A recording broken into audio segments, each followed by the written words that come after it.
Morning India.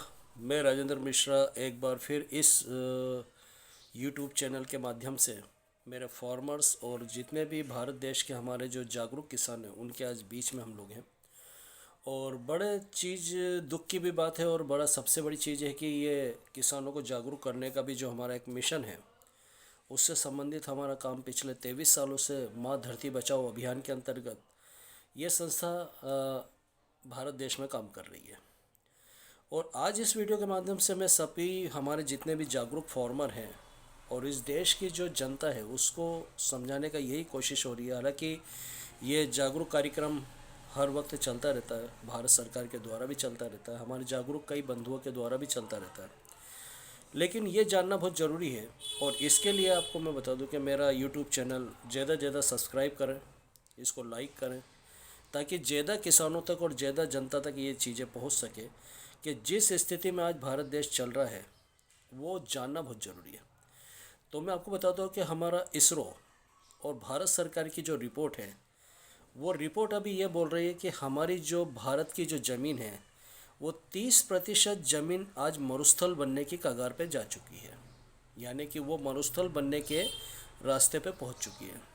और इसका main सिर्फ एक ही कारण है, हमारा केमिकल और ज़रूरत से ज़्यादा पेस्टिसाइड को यूज़ करना। ये सबसे बड़ी वजह बना है हमारी मिट्टी के लिए, और यही वजह बनी है आज हमारी हेल्थ के लिए भी बना हुआ है। जितने भी आज हमारी बीमारियों का जो हमारे मनुष्य के अंदर जो बीमारी का मेन कारण है वो हमारी न्यूट्रिशन पावर के अंतर्गत है।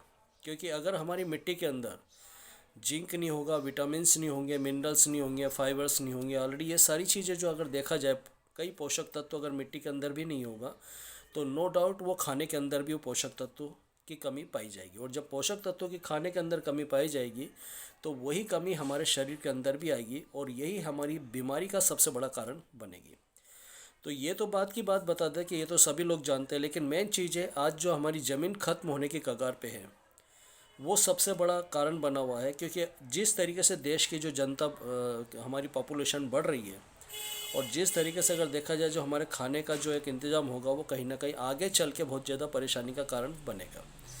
तो इसके लिए सबसे बड़ी चीज़ ये है कि हमारी जो ज़मीन है उसको सुधारना बहुत ज़रूरी है। या तो किसान को मालूम नहीं है कि वो किस तरीके से उसमें खेती की जाए, या फिर जो किसान जानते हैं उनके पास कोई साधन नहीं है, यानी कि उनके पास अगर साधन नहीं है तो वो जानते हैं लेकिन अभी जो गवर्नमेंट के थ्रू है या जो भी चीज़ें हैं जो साधन बताए जाते हैं उसमें फार्मर को ये लगता है या तो उसमें बहुत देर लगेगी, या फिर वो पर्याप्त साधन नहीं है, या फिर करने में उसको बहुत कष्ट होता है, यानी मेहनत बहुत है और उसको सुधरने में भी टाइम लगेगा। ये मानसिकता हर किसान की बनी हुई है।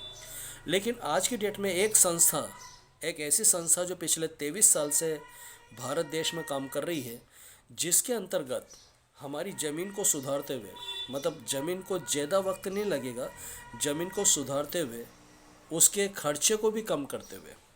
क्योंकि ये समझना बहुत ज़रूरी है कि कोई भी किसान अगर अपनी खेती करेगा तो उसका खर्चा कम होना चाहिए, खर्चा बढ़ना नहीं चाहिए।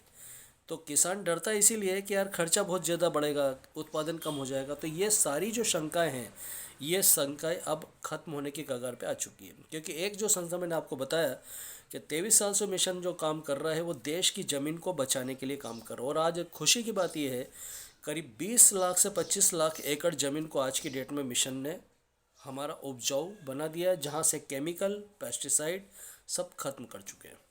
और यकीन मानिए दोस्तों कि आज उन खेतों के ऊपर उनका उत्पादन भी बढ़ा है, क्वालिटी भी अच्छी बनी है, उसका साथ में स्वादिष्ट भरा खाना बना है, और साथ में उसका ज़मीन भी सुधर गया। यानी वहाँ से केमिकल पेस्टिसाइड को ख़त्म करते हुए आज वो उत्पादन का अपना पैसा भी डबल ले रहे हैं।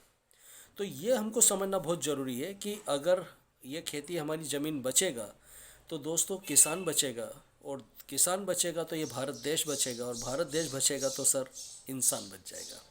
तो ये पर्यावरण को बचाना, मिट्टी को बचाना, ये मेन मकसद है इस मिशन का। तो मेरा सभी किसान भाइयों से आह्वान है, और जो किसान के जो पढ़े लिखे बेटे हैं उनकी भी ज़रूरत हम लोगों को है। कारण क्या है कि किसान के जो पढ़े लिखे बेटे हैं आज वो अपनी खेती को तो जानते हैं लेकिन ऐसी टेक्नोलॉजी को वो नहीं जानते हैं जिसकी वजह से उसकी मिट्टी बहुत तेज़ी के साथ, मतलब 1-1.5 साल में ही उनकी मिट्टी को हम सुधार भी सकते हैं उनके खर्चे को भी कम कर सकते हैं और पर्याप्त मात्रा में एक शुद्ध खाना इस भारत देश के नागरिकों को हम दे सकते हैं। तो मेरा सभी किसान भाइयों से निवेदन है, उनके पढ़े लिखे बच्चों से निवेदन है, और जो लोग कृषि को ईमानदारी के साथ जो करना चाहते हैं, ईमानदारी के साथ किसानों का जो भला करना चाहते हैं, ऐसे लोगों के भी इस मिशन को हमको ज़रूरत है। तो मेरा सभी से निवेदन है, और जो भी किसान भाई अपनी ज़मीन को सुधारना चाहते हैं, जो भी किसान भाई अगर इसकी पूरी जानकारी चाहते हैं, तो हमारे हर ज़िले लेवल पे, हर तहसील लेवल पे, हर अच्छे बड़े विलेज के ऊपर हम लोगों को जागरूक करने का भी काम कर रहे हैं। तो हमारी जो टीम है वो पूरे भारतवर्ष के अंदर किसानों को समझाना, और समझाने के साथ साथ मैं आपको एक चीज़ बताऊँ, समझाने के साथ साथ हम उसको सॉल्यूशन भी दे रहे हैं।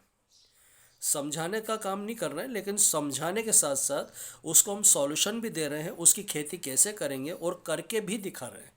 क्योंकि अगर एक बार किसान को उसके खेतों से रिजल्ट निकल गया तो किसान से बड़ा कोई वैज्ञानिक इस देश में नहीं है सर।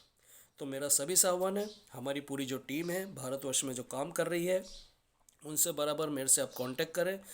वहाँ पर्याप्त जगह आपके ही स्थान पे समझाने का पूरा काम हमारी टीम पूरी करेगी। आपके ज़्यादा खेत पे नहीं करना, कुछ एरिया में करके आप अपना रिजल्ट निकालें और खुद समृद्ध हों, परिवार को समृद्ध करें, और इसके साथ साथ स्वास्थ्य का भी ध्यान रखें, क्योंकि स्वस्थ रहना बहुत ज़रूरी है, जो आज सबसे बड़ी परिस्थिति बनी हुई है। तो जय हिंद, जय भारत, जय ग्रीन प्लैनेट।